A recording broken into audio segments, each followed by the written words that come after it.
Tendo Jesus saído de casa naquele dia, estava sentado junto ao mar. E ajuntou-se muita gente a ele, de sorte que, entrando no barco, se assentou, e toda a multidão estava em pé na praia. E falou-lhe de muitas coisas por parábolas, dizendo: eis que o semeador saiu a semear. Agora o versículo 24. Propôs-lhes outra parábola, dizendo: o reino dos céus é semelhante a um homem que semeia boa semente no seu campo. Mas, dormindo os homens, veio o inimigo, e semeou o joio no meio do trigo, e retirou-se. Amém? Pode se assentar. Uma grande multidão seguia Jesus para ouvir ele ensinar. E Jesus, chegando na beira da praia, ele teve que entrar dentro de um barco para poder ensinar o povo, porque eram muitas pessoas. E Jesus, como de costume, vai ensinar por parábolas. Como no versículo 35, nesse capítulo, Jesus vai dizer: para que se pudesse se cumprir o que fora dito pelo profeta, eu abrirei a minha boca e proferirei coisas mantidas em segredo desde a fundação do mundo. Essa parábola em especial, uma das parábolas mais profundas que eu já li.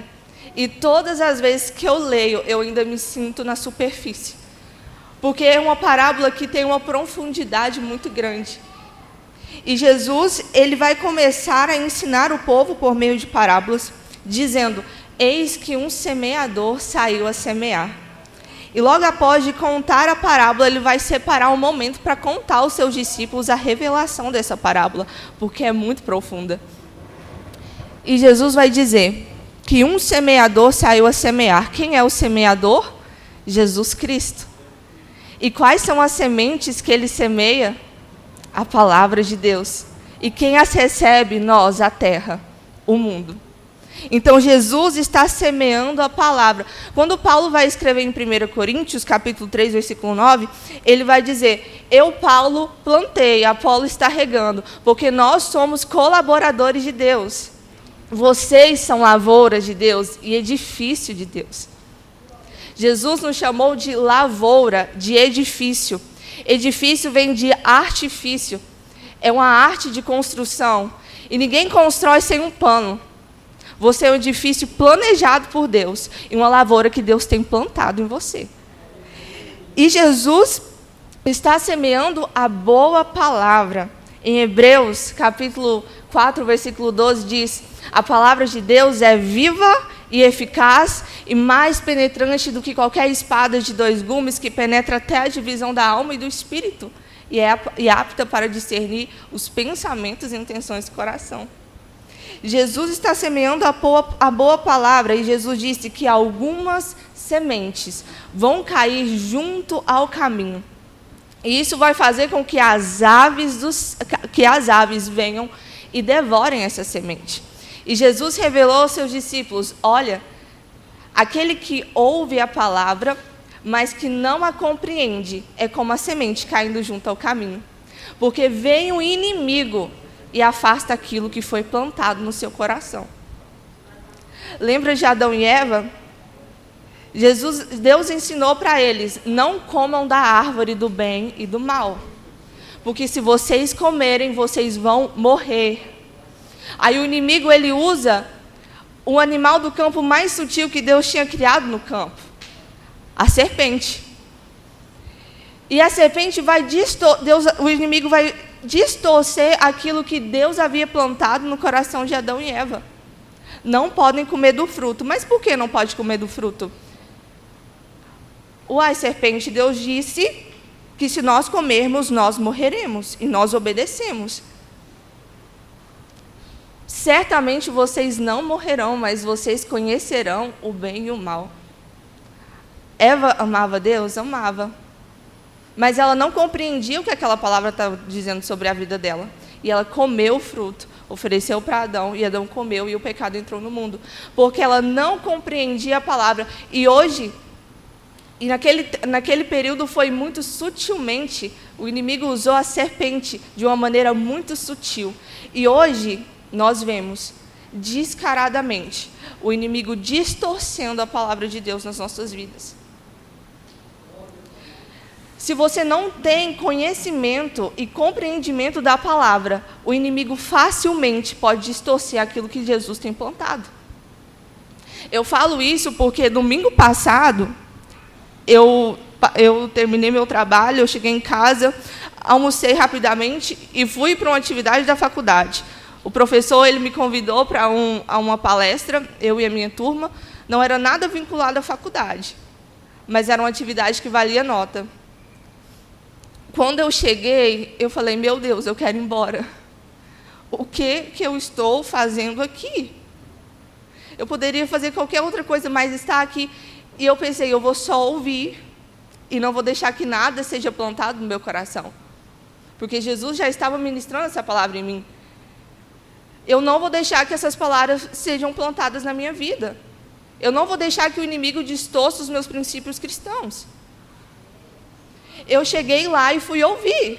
Só porque eles falaram, não vai ser mais palestra, vai ser uma roda de conversa. E eu quero que todos participem e falem. E eles mostraram um conteúdo tão depravado, onde os nossos princípios cristãos estavam todos investidos. E eles começaram a falar de esperança. Uma esperança que não está nos ensinamentos que nós aprendemos, que não está de acordo com a palavra de Deus. E todos falaram da esperança. E teve uma palavra que o Espírito Santo estava me falando naquela hora, Apocalipse, capítulo 21, versículo 8. Apocalipse, capítulo 21, versículo 8. Mas quanto aos covardes e aos incrédulos, aos abomináveis, aos homicidas e aos fornicadores e aos feiticeiros e aos idólatras e todos os mentirosos, a sua parte será no lago que age com fogo e enxofre, que é a segunda morte. Gente, Deus colocou covardes. A primeira posição, os covardes, no meio dos feiticeiros, no meio dos fornicadores, no meio dos homicidas, no meio dos assassinos. E Jesus falou comigo, você vai ser covarde? Você vai ser medrosa? Eu peguei um microfone e falei para todo mundo, Jesus é a minha esperança. Eles não... você não está entendendo, o povo que regalou o olho desse tamanho sem entender nada. Mas eles estavam falando de uma esperança tão fútil. Eu tive que apresentar a minha verdadeira esperança. Eu ia falar de quê? Sendo que a minha esperança é Jesus Cristo. Eu peguei o meu microfone e falei, Jesus é a minha esperança. Eu terminei aquilo lá e vim correndo e vim para o culto. Eu falei, eu preciso me fortalecer na minha esperança. Porque o mundo está investido. O inimigo tem usado todas as amarras, tudo aquilo que nos prende. Eu amo a minha faculdade. Mas o inimigo tem usado aquilo que nos prende, aquilo que nós admiramos, para distorcer a nossa fé. Isso é muito sério. Eu sei que muitos aqui não entraram na faculdade ainda, mas vão entrar em nome de Jesus. Mas em nome de Jesus, que você compreenda a palavra, porque o inimigo usa aquilo que nós temos dedicado para distorcer a palavra de Deus. E essa palavra entrou no meu coração. Não seja covarde, Camila.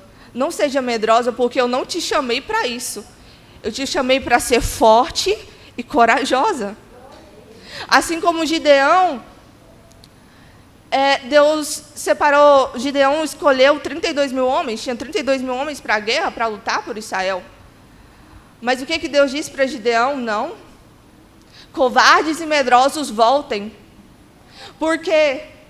Porque Deus não escolheu para a batalha homens covardes e medrosos. Porque Ele precisa de homens corajosos para ouvir a voz de Deus e a vontade de Deus. Porque chegar no meio da batalha e Deus falar, faça, e ele tiver medo de voltar, como vai ser? Ouvir a voz de Deus e seguir a vontade dEle, às vezes não é muito compreensível no momento, e para isso você precisa ser forte e corajoso. Assim como Deus disse a Josué, não fui eu que ordenei a você, Seja forte e corajoso, não se apavore nem desanime, pois o Senhor, seu Deus, estará com você por onde você andar. Mas para isso precisa ser forte, precisa corajoso para aguentar, ouvir a minha voz e seguir a minha vontade. Mas não deixarei sozinho aquele que seguir a mim. Ramassuia Narabaia. Se você seguir a Jesus e ouvir a vontade de Deus, pode ter certeza, o mundo inteiro pode te abandonar. Talvez na faculdade agora, muitos talvez não vão querer mais ser minha amiga. Mas Jesus estará comigo por onde eu andar. Você não estará sozinho. Aleluia, glória a Deus. Então essas sementes caíram no meio do caminho, perto do caminho. São sementes soltas. Por falta de compreendimento, por falta de conhecimento da palavra. Jesus vai dizer que algumas sementes agora vai cair em lugares pedregosos. Por que pedregosos? Porque tem pouca terra. E quando há pouca terra, é muito difícil você produzir raiz. Então a semente é lançada ali nesses pedregais. E rapidamente ela germinará.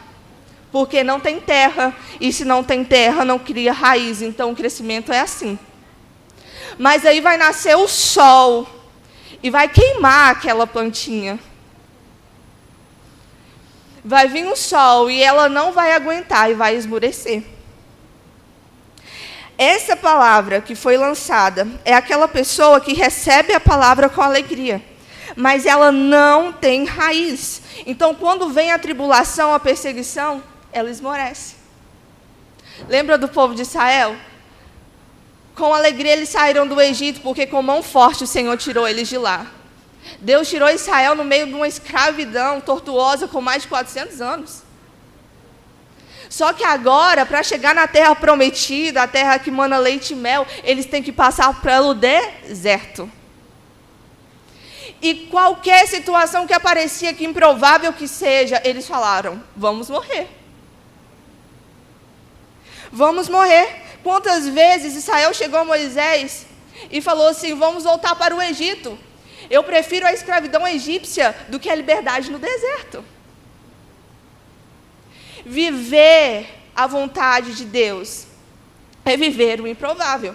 Viver no deserto é viver no improvável. Mas eu estava ministrando hoje no meu coração. Camila, fala para o meu povo que deserto é temporário.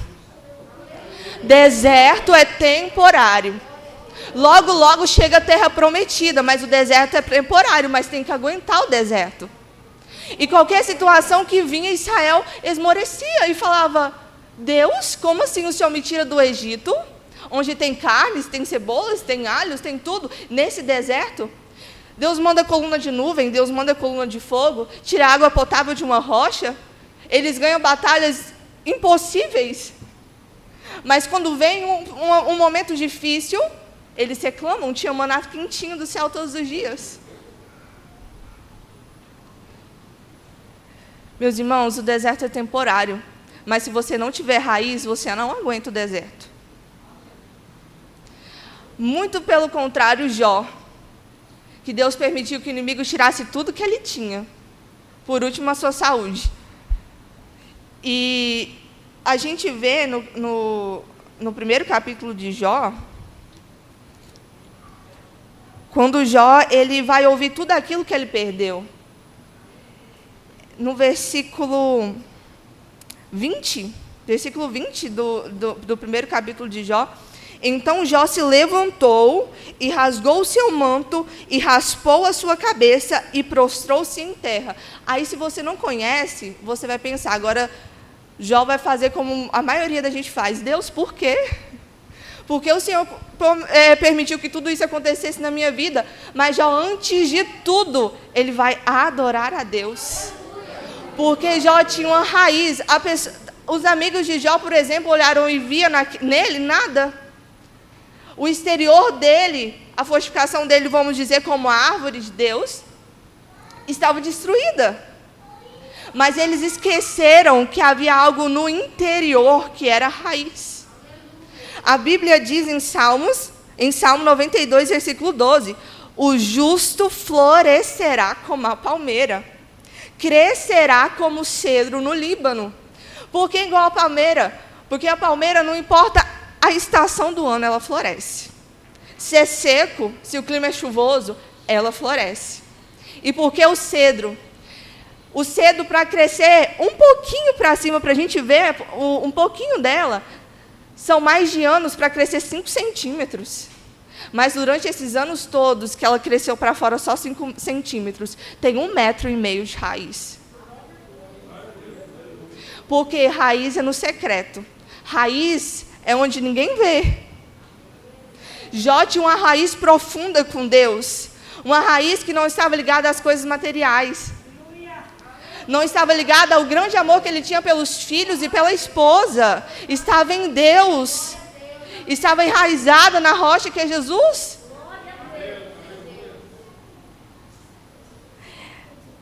Depois Jesus vai mostrar que algumas sementes vão cair entre espinhos. Esses espinhos vão crescer. E quando eles começam a crescer, vai sufocar a semente. O que são esses espinhos? São os cuidados deste mundo. São os enganos da riqueza. Meus irmãos, nós vivemos em um tempo em que o mundo está muito ansioso com tudo. Ansioso pelo céu? Não, ansioso pelas coisas da terra.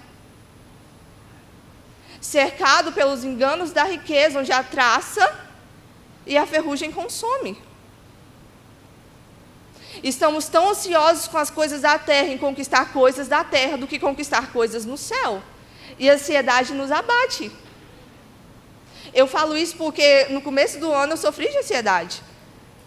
Eu, de repente, fui parar no hospital com uma pressão de 14. E eu falei, como assim? Eu cheguei lá e o médico passou um monte de remédio. E eu fui ler a bula, como assim? Ansiedade.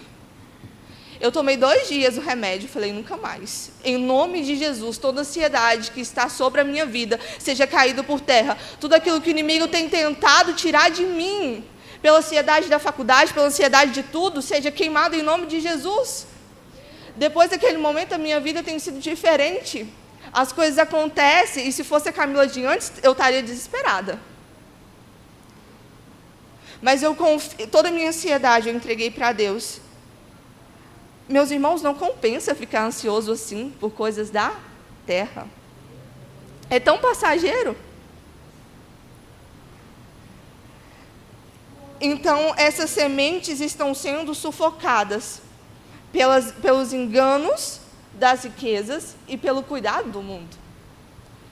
Talvez você tenha olhado para a sua vida e pensado, se eu tiver um carro, nossa, vai ser tão bom para mim, eu acho que eu estou completa. Se eu fizer a faculdade e conseguir aquele emprego, uau, eu estou com a vida feita. Tem pessoas que têm idealizado um roteiro para ser feliz. E esquece que o único que pode preencher uma alma é Jesus Cristo. Você pode conquistar o mundo inteiro, mas se você não tiver Jesus, você nunca será completo. Não se esqueça que Deus nos abençoa e nos prospera na terra. Mas isso nada pode substituir algo que é Jesus. Jesus é o único que pode preencher uma alma. Nada mais. Porque você pode conquistar tudo isso, no final você será incompleto e vazio. Pode ter certeza disso.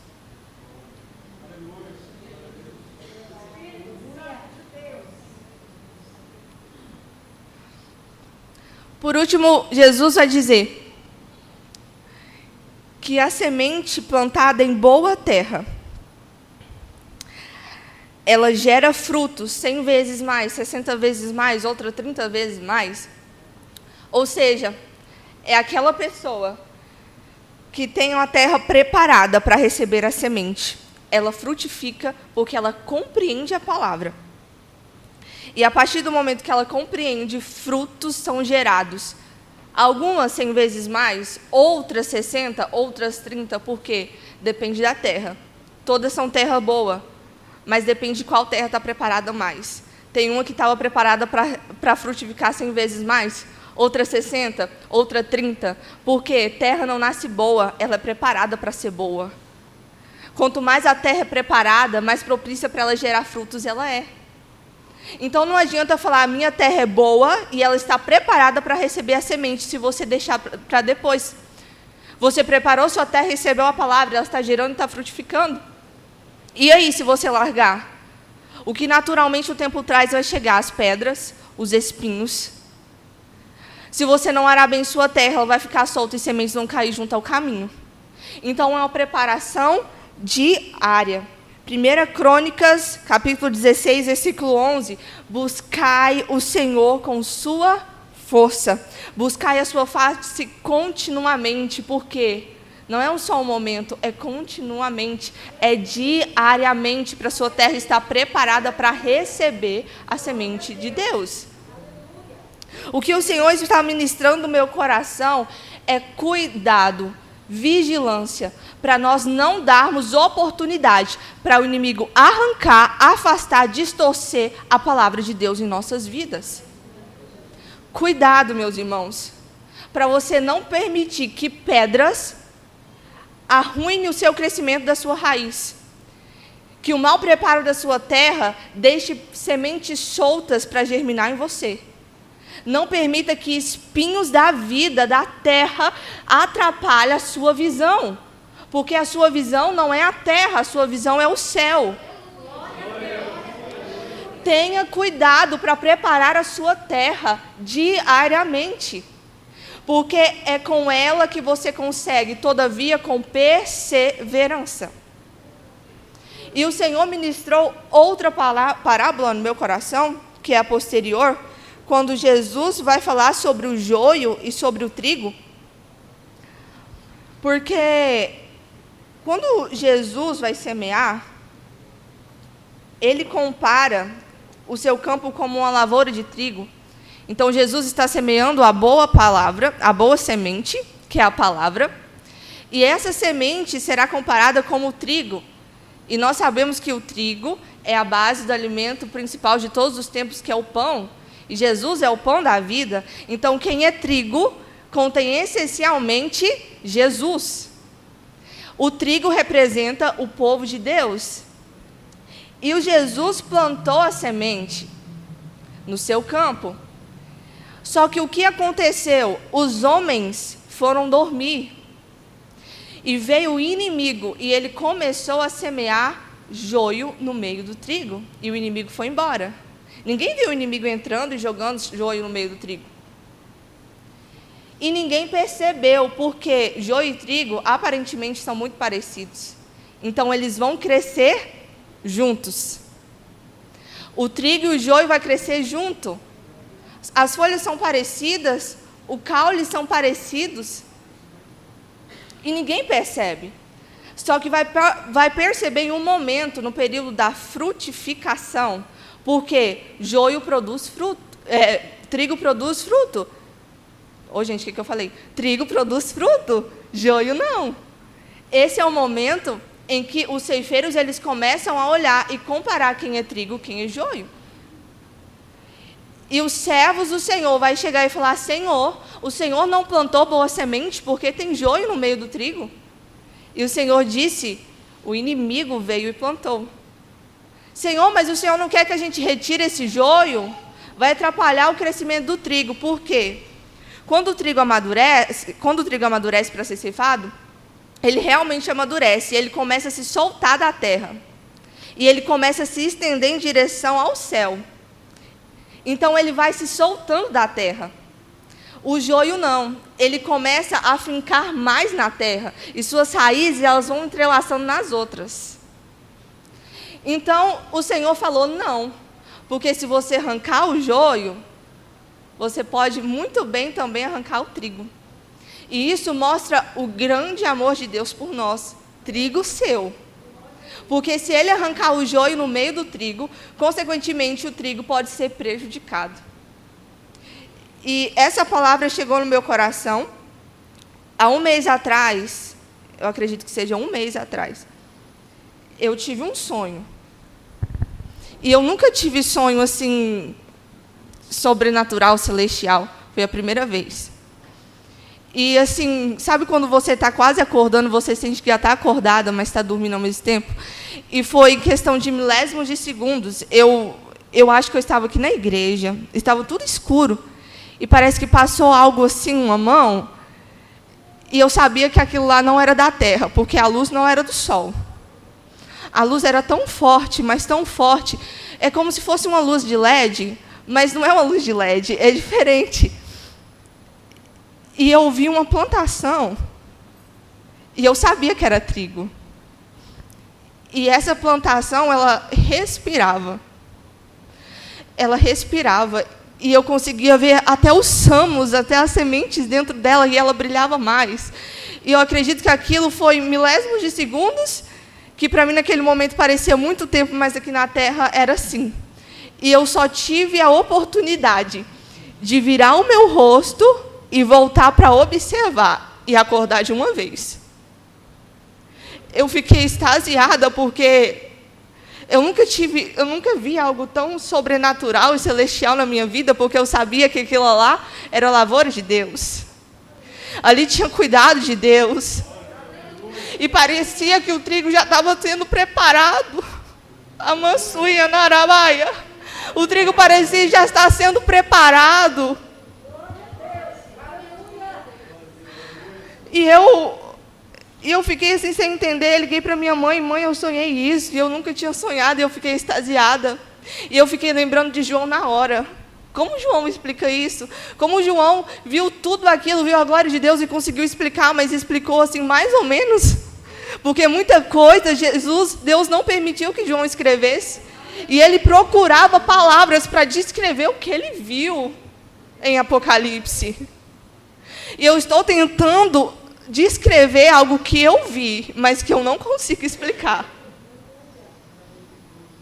E eu fiquei imaginando o inimigo entrando na lavoura de Deus e semeando joio. E Deus, por amor do seu trigo, não quer arrancar o joio para não prejudicar o trigo.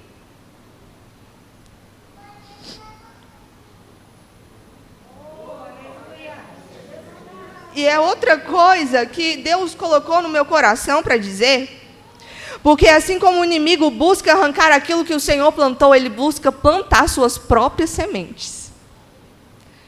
Cuidado com aquilo que o inimigo tem semeado, porque ele tem semeado más sementes no nosso meio. Cuidado para que o joio não encontre a sua raiz, para ela se entrelaçar na sua, e perder a oportunidade de estar no celeiro de Deus. Porque o Senhor disse aos seus servos: olha, vai chegar o momento da colheita. Vocês pegam primeiro o joio, amarra ele e queima, mas o trigo vocês podem guardar no meu celeiro. Meus irmãos, cuidado para que o inimigo não plante em vocês aquilo que ele tem jogado. E para isso, nós precisamos estar preparados. Não esqueça que em Lucas, capítulo 19, versículo 10, o Filho do Homem veio buscar e salvar o que estava perdido.